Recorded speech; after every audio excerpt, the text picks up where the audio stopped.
I mean, you can't look at it positively, certainly. But from our perspective, it's sort of been interesting that we've done better in the recession than we did before. And I think that that's largely because if there is anything positive about the recession, it's that people are thinking more clearly about the ways they have less money to spend, and so they're thinking about how they're spending it. And so for us, which our business is creating ethical products that retailers want to sell, more and more retailers are like really care about how they're producing, because then they can tell their consumers that they're producing it in an ethical way, and that matters to people a lot more now than I think it did before. And so we're kind of seeing that world boom. If someone's going to buy a bag, they're going to, if they have to buy a Christmas present, they'd rather do it in a way that has a lasting impact on people. So in a lot of ways, we've done better.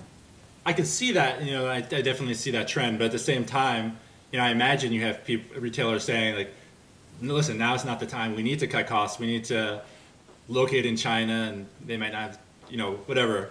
And Yeah. we not have the most ethical way. We can't afford to do that.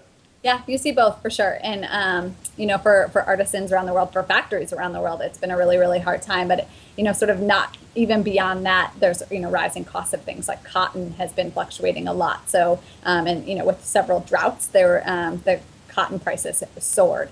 And so not only were our artisans' goods, skyrocketing in price, but so were factories in China. So things are definitely unstable. And I think we feel the economy here for sure, and there's no denying that. But we feel it everywhere. The women in India, their husbands are being laid off, and climate change is doing wreaking havoc on agriculture in a lot of places, and it's a hard time.